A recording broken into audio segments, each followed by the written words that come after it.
Lời nguyền lỗ ban. Quyển 1 chương 20, nghiền mắt nhìn.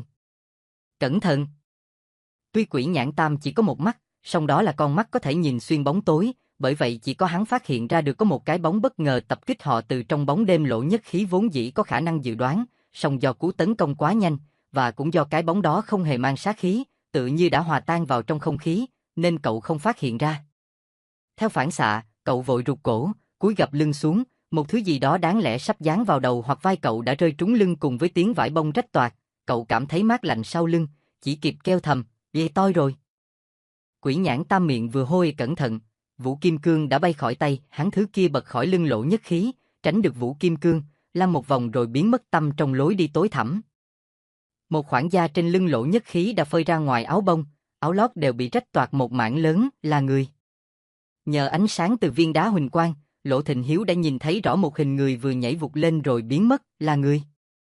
Tại sao lại không cảm nhận được trọng lượng của một người nhỉ? Lỗ Nhất Khí có chút hoài nghi. Cao hơn 2 thước. Quỷ Nhãn Tam còn nhìn rõ hơn, vậy là một đứa trẻ ư? Không phải, đứa trẻ cũng không thể chỉ có 2 thước, đó là chiều cao của trẻ sơ sinh. Một đứa trẻ sơ sinh có thể bay đến tập kích, chỉ một cái chạm đã xé rách toàn mấy lớp áo bông. Dù sao cũng phải đi tiếp, đuổi theo xem sao. Lỗ Thịnh Hiếu nói rồi lập tức bước lên. Lỗ Nhất Khí phăm phăm định vượt lên trước, song bị Lỗ Thịnh Hiếu chặn lại. Cậu không giằng co, mà đưa viên đá huỳnh quang cho ông. Lỗ Thịnh Hiếu nhận lấy, giơ lên soi đường. Ông nép người vào một bên vách tường, di chuyển về phía trước. Lỗ Nhất Khí men theo bức tường phía đối diện, khẩu súng trong tay đã lắp đầy đạn. Cậu phải bảo vệ cho bác, bởi vậy không thể đi sát sau bác, vì cậu sẽ bị chắn mất tầm nhìn. Lối đi có hình một vòng cung lớn, từ từ lượn vòng, càng lúc càng thu hẹp. Trước mắt họ đã là một ngõ cụt nhọn hoắt. Đúng lúc đó, Lỗ Nhất Khí cảm thấy bức tường phía sau lưng có gì khang khác, nó hơi mềm, tự như một tấm đệm bông dày. Lỗ Nhất Khí đưa tay ra hiệu cho bác và Quỷ Nhãn Tam, hai người đều dừng bước, nhìn cậu với vẻ mặt căng thẳng.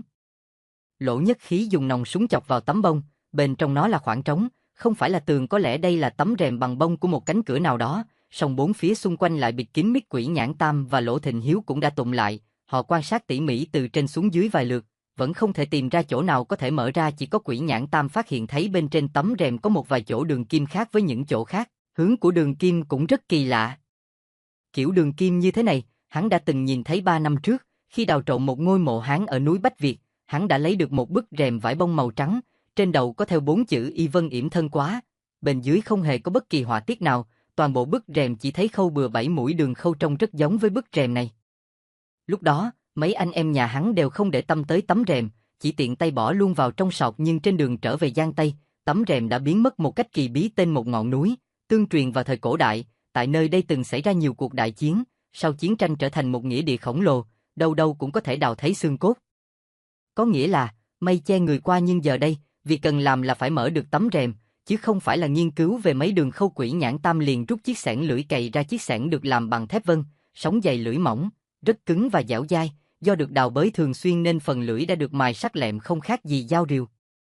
Quỷ Nhãn Tam tay trái cầm Vũ Kim Cương che chắn phía trước, tay phải cầm xẻng, vung tay bổ nghiêng một nhát. Một luồng sáng chói lóa thình lình chiếu thẳng vào giữa mặt hắn. Ba người đã ở trong bóng tối khá lâu, đương nhiên là không kịp thích ứng với luồng sáng lóa mắt đó. Quỷ Nhãn Tam vừa cảm thấy có ánh sáng, lập tức nhắm nghiền hai mắt lại.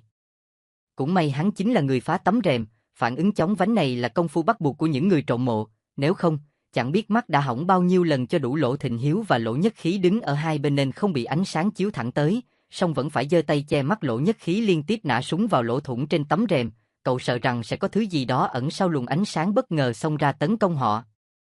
Phía sau tấm rèm không có động tĩnh gì, ba người cũng mau chóng thích ứng với ánh sáng. Họ từ từ mở mắt, hạ cánh tay xuống. Quỷ Nhãn Tam lại bổ thêm một nhát nữa, một nửa khung cửa đã hiện ra trước mắt họ. Bên trong cửa rất sáng, không biết nguồn sáng phát ra từ đâu. Nếu là đèn điện, chỉ ít cũng phải trên 10 bóng. Lỗ Thịnh Hiếu trả lại viên đá huỳnh quang cho Lỗ Nhất Khí, ra hiệu cho cậu cất đi, sau đó tay trái kéo chiếc hòm gỗ ra phía trước, che chắn những chỗ hiểm. Tay phải cầm cây đục sắt dài và mảnh đã dùng để phá bức chiếu bích ma trước đó, rụt cổ không người thận trọng bước vào trong cửa.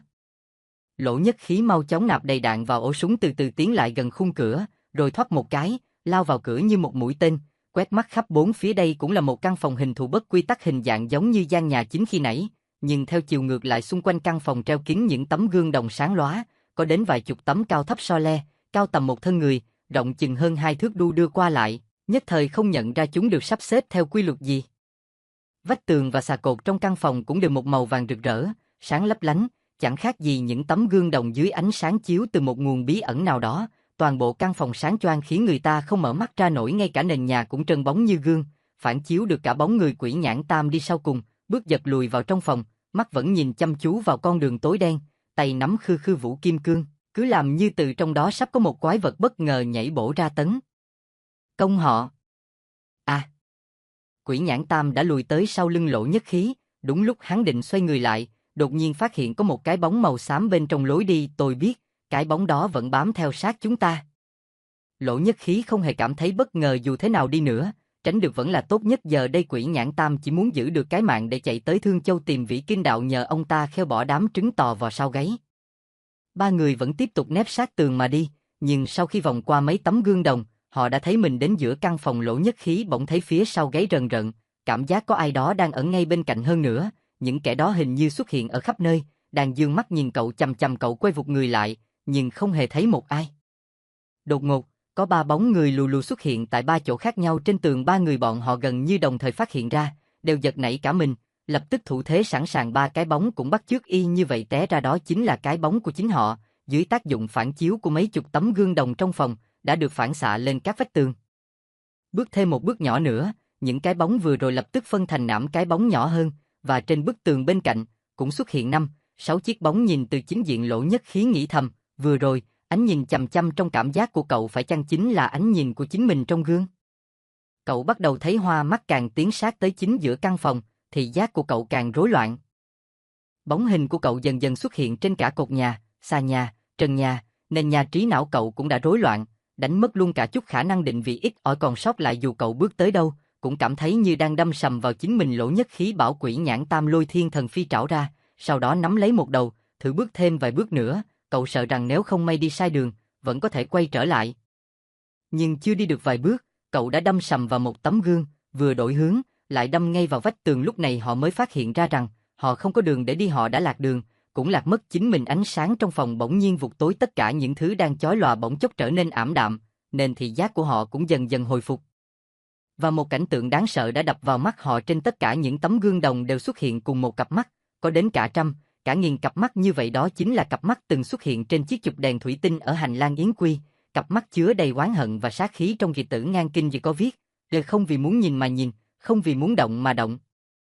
Làm yếu lực trong ngoài, dung nạp khí tự nhiên linh khí của trời đất, tinh thần của vạn vật, nhập tinh, nhập huyết, nhập thận, nhập tim phổi. Một kinh điển của đạo gia, tác giả là Không Lạp đạo nhân, thời Tống, truyền nhân đời thứ hai của phái Tam Thanh. Những kinh điển đạo gia đã từng học tại đạo quán Thiên Phong trên núi Thiên Giám thổi nhỏ bỗng chốc hiện về mồn một trong tâm trí Lỗ Nhất Khí.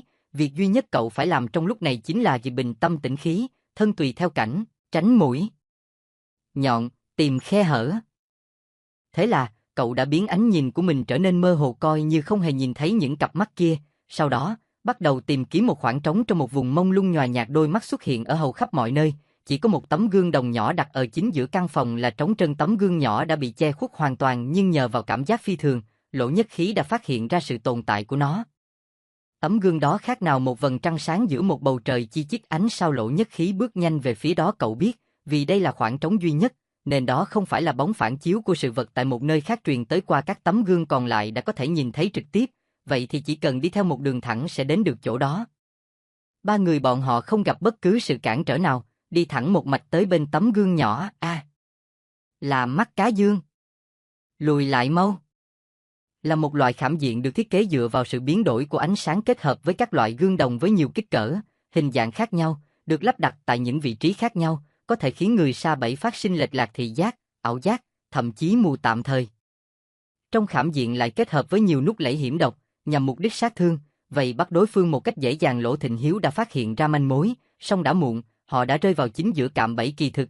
Nếu Lỗ Thịnh Hiếu chưa bước chân vào trong đó, ông cũng sẽ không thể nhận ra đó là mắt cá dương năm xưa. Khi ông cùng em trai và em dâu chạy trốn khỏi nhà, cạm bẫy cuối cùng mà họ gặp phải chính là mắt cá dương.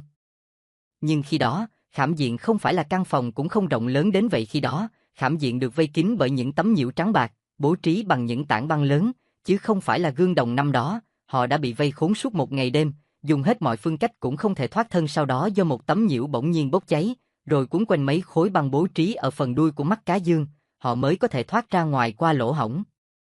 Ông còn nhớ lúc đó, sau khi chạy thoát, bỗng nghe thấy một giọng nói sang sảng vang lên từ trong khảm diện sau lưng, có thể thoát khỏi mắt cá dương, Âu cũng là ý trời, nên nhớ đừng bao giờ quay trở lại. Bởi vậy, trong suốt mấy chục năm qua, ba chữ "ê mắt cá dương" lúc nào cũng văng vẳng trong tâm khảm ông, không thể nào quên. Kỳ thực, Lỗ Thịnh Hiếu mới chỉ biết một mà không biết hai. Căn nhà mà họ vừa xông vào gọi là phòng M Dương, toàn bộ căn nhà là một đồ hình thái cực bất quy tắc. Căn phòng chính khi nãy được gọi là miệng cá âm, được biến hóa từ trận pháp y hỗn độn âm phong y thời cổ đại, còn mắt cá dương được biến hóa từ trận Việt Triều Nguyên Kim Quan y mà thành. Hai trận này được tể tướng đầu tiên của vua hoàng đế là Phong Hậu để lại, là cục thứ 76 và cục thứ 93 trong 180 cục kỳ môn độn giáp. Trong đó, mắt cá dương chính là một kỳ tuyệt đoạn khảm y. Hoàn toàn đúng nghĩa. Thế nào là kỳ tuyệt đoạn khảm? Tức là cạm bẫy tuyệt mệnh. Mỗi nút trong khảm diện này đều là nút chết, đáng sợ hơn nữa, đều là nút không chết không dừng gì. Lối đi trong căn phòng dương chỉ có một con đường duy nhất, là đường đến âm phủ, còn miệng cá âm là một cái khuyết đoạn khảm, tức khảm diện có một chỗ khuyết, tuy nút cũng là nút chết, song vẫn còn lưu lại một, hai khuyết sống. Bởi vậy, trong căn phòng M có hai con đường, có thể dẫn tới âm phủ, cũng có thể quay trở về dương thế. Bố trí không gian toàn một màu tối đen để vô hiệu hóa thị giác của đối phương, dùng những làn gió không nguồn gốc để đánh lừa cảm giác, lại kết hợp với nhiều thủ đoạn khác như thuật nuôi ma quỷ, ngân thi nhứ, khiến cho đối phương không thể phân biệt được sáng tối, sinh tử, nhân gian thiên đường, mà trúng đòn trong hỗn loạn. Có nghĩa là gió âm hỗn độn. Có nghĩa là ánh sáng vàng chầu về khởi nguyên. Đây là tâm huyết của nhiều thế hệ bên phe đối thủ, họ đã khổ công nghiên cứu để kết hợp hai trận pháp kỳ tuyệt thời cổ đại thành một thể, rồi tiếp tục cải tiến thêm thắt mà thành Lỗ Nhất Khí và Quỷ Nhãn Tam không hề hay biết mắt cá dương lợi hại đến đâu, bởi vậy, họ chưa đến nỗi quá hoang mang sợ hãi. Lỗ Thịnh Hiếu kỳ thực ra cũng chưa hiểu hết độ nguy hiểm của dạng mắt cá dương này. Năm xưa, ông mới chỉ bị vây hãm bên trong không thể thoát thân, vẫn chưa thực sự trải nghiệm uy lực khủng khiếp của khảm tử. Lúc này, Lỗ Nhất Khí vẫn còn tâm trí để nghiên cứu về tấm gương đồng nhỏ. Đây quả là một tấm gương thần kỳ, giá gương có thể chuyển động. Trong gương cậu nhìn thấy một hồ nước và một hành lang, quanh co chính là hành lang yến quy mà họ đã đi qua, hơi xoay sang một góc khác, lại hiện lên cổng chính của trạch viện, lại xoay tiếp, liền nhìn thấy cổng Thùy Hoa. Đây là truyền bóng 10 dặm, là hình ảnh được truyền đến thông qua một hệ thống gương giấu tại nhiều nơi. Lỗ Thịnh Hiếu đã biết nó là thứ gì, bèn giải thích với Lỗ Nhất Khí, còn đã xem tất cả những sách vở, điển tịch, đồ cổ mà gia tộc chúng ta đã sưu tầm và cất giữ được, nhờ đó mà hiểu được một số kỳ kỹ diệu thuật. Song ta lại không cho con học các kỹ nghệ gia truyền của gia tộc chúng ta, bởi vì ta vốn dĩ không có ý định để con quay trở về nhà. Nếu con đã được học kỹ nghệ của gia tộc chúng ta, thì truyền bóng 10 dặm đối với con cũng chỉ là một trò chơi chẳng có gì đáng nói. Kể từ khi bước chân vào ngôi nhà này, đây là lần đầu tiên Lỗ Nhất Khí nghe thấy bác nói ra những lời tự tin như vậy, cũng là lần đầu tiên cậu nghe thấy ông khẳng định kỹ thuật của Lỗ gia không hề thua kém đối thủ. Suy cho cùng, cậu cũng là người họ Lỗ, tổ tiên của cậu chính là ông tổ nghề Mộc Lỗ Bang, thế là trong cậu trào dâng một niềm tự hào không tả. Cậu xoay mạnh tấm gương với vẻ xem thường, tấm gương xoay tít tạo thành một quần sáng, và trong quần sáng, Lỗ Nhất Khí lại nhìn thấy đôi mắt, giống y hệt với những đôi mắt đang hiện diện khắp căn phòng.